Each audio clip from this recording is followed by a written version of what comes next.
marka hore ummadda reer Somaliland gudahiye dabad meel ka soo joogto iyo ummadda islaamka iyo ummadda afka Soomaaliga ku hadashay intaba wixii buka waxaan leenahay halka cudurku idinkaga jira caafimaad saraan la idinku bedelo inta caafimaad qabtana waxaan leenahay Allah idin siyaadiyo cudurka ay xanuunkaana dhamaanteen ummadda reer Somaliland iyo ummadda islaamka iyo ummadda afka Soomaaliga ku hadashay intaba Allah ka iyo caalamka gaal iyo islaam baad cudurka haka kaxeeya ayaan leenahay qodobkayga koobaad qodobkayga labaad arinta markaynu ka hadlayno ama xanuunka ama arinta karantiimada ee had iyo jeer aleemka Somaliland ku soo noqnoqotay ama soo noqnoqotay markaynu ka hadlayno wax yar oo kooban uma arinta karantiimada ka soo qaadanaya anu horta marka hore arinta karantiimada waa wax badan oo wax ballaaran karantiima marka waxaan ka soo qaadanaya koow marka waa inay xukuumaddu xidho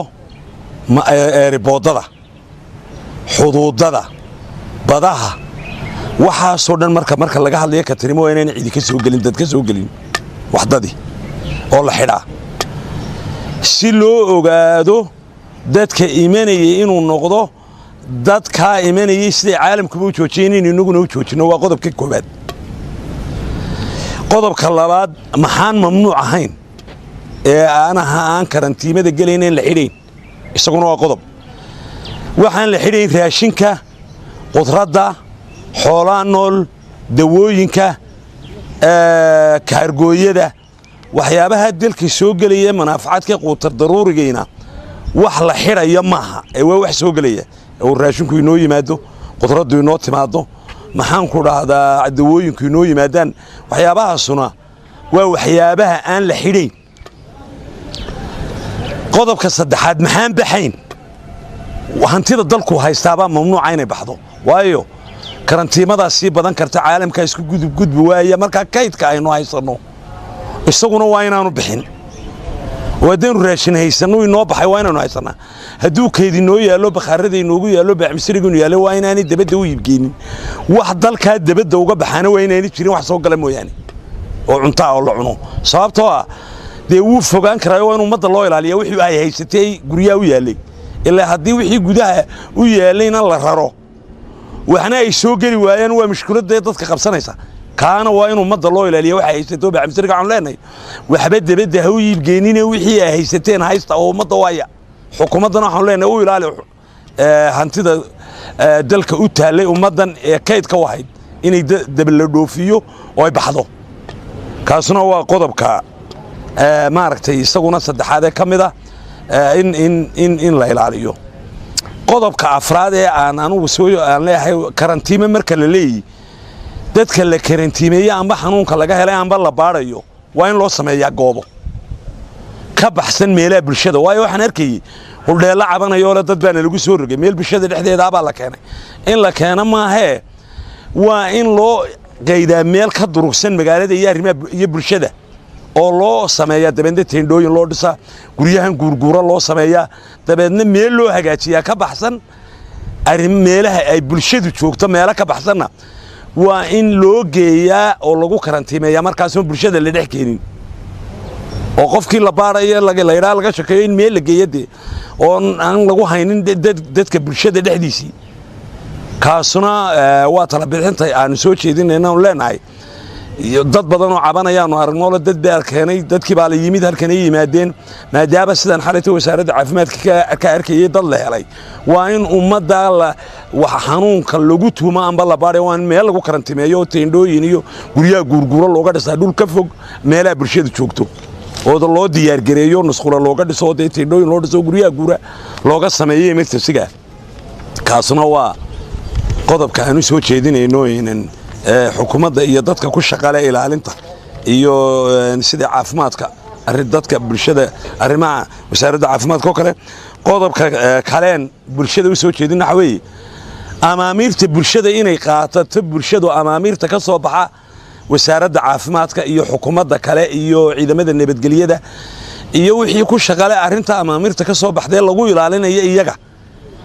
haddii la yiraahdo waa bandooya saxda dadku waa inay qaataan haddii la yiraahdo ururina oo meelaha ku ururina waa inay qaataan waayo ardaydeennii baynu fasaxnay ummadeennii oo dhan baa fasaxa marka oo aynu fasaxnay maadaama aynu sidaan arrimaha amaamiirta ka soo baxa xukuumaddana waa inay ummaddu qaadataa dee oo ay qaadataay oo ay fuliyaan dadku wixii loo soo bandhigay ee arrimaha hooda ku saabsan kaasna waa qodobkaanu bulshada u gudbinayno inay qaadato qodobka kale ee aan ka hadlayo waxaan arkayay nin xukuumadda u hadlayay oo yidhi xuduudada ma xidhi karno sideedaba caalamka marka la eego ama caalamka marka laga hadlayo gebi ahaantiisa ama inagoo reer Soomaaliland marka laga hadlayaba mukhaadaraadkoo dhan waa inaga mamnuuc mukhaadaraadoo dhani iyo hadday khamri tahay hadday tahay xashiishad hadday tahay waxa laala wixii mukhaadaraad la yiraahday shariicada islaamku mamnuucday inaga waa inaga mamnuuc caalamkana gebigeeda waa ka mamnuuc qaaliye islaam wax badan oo ka mamnuuc baa jira sida xashiishada waxyaabaha koroni waxan deel mukhaadaraadkoo dhan waa mamnuuc marka inaga nin hadlayaan arkayo afka xukuumadda ku hadlay wuxuu leeyahay xuduudada ma xiri karno waa inagu ceeb waa la xidhaya waa la ilaalinaya in qofkii kontrabaanka sitay ama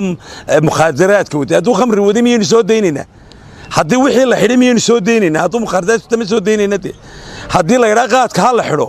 mukhaadaraadku ka mid noqonaya waa la joojinaya de laakiin waa la ilaalinaya una lama odhanayo xuduudka iyaga ma ilaalin karno waa dawlad la'aantaas marka boloshiisa ka bixiyaan leeyahay ninkii afka xukuumadda ku hadlayay xuduudada ma xidhi karno xuduudada xukuumaddu awood ay ku xidho way leedahay wixii kontrabaan ee soo galana caalamka oo dhan wuu ilaaliyaa waa la ilaalinayaa lama odhanayo aan soo dayno oo ha socdo kaana waxaan anigu leeyahay qodobkaas qodob loo baahan yahay maaha ciddii afka xukuumadda ku hadashana waa cid khaldan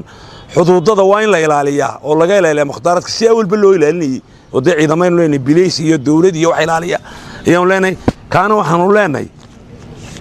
qodobkaasi ma jireen ninkii ku hadlayo afka xukuumadda ku hadlaya ka noqdo waa in la ilaaliyaa xuduudada ciidamana waynu leenahay waxay noqonaysaa haddii la yidhaa xuduudadii ma ilaalin karno oo way dheertay dawladii ma jirtay way noqonaysaa qodobkaana waanu ka soo horjeednaa waayo af lagu hadla maaha boloshiisa ka bixiyaanu leenahay ninkii ku hadlay waxaan shirkaygan jiraayid ku soo gabagabaynayaa war dhammaanteen maadaama aynu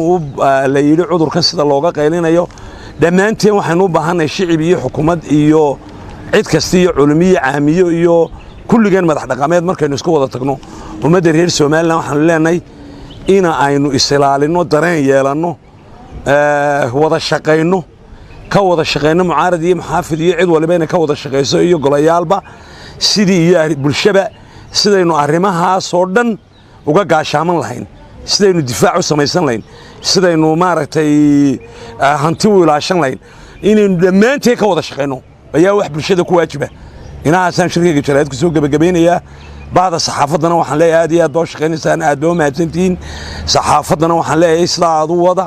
وسارد عفمات كانوا وحنا لا وتكون معتنتي وحيا بقى فرابنا لا يتكاد عشان إيه إلى أنت صحافة أنا وكوهم بليين يا نعرمها أي هذه شرارة كشكين يعني يو وربعين تسلا وحوضنا وكوهم بليين هنا السلام عليكم.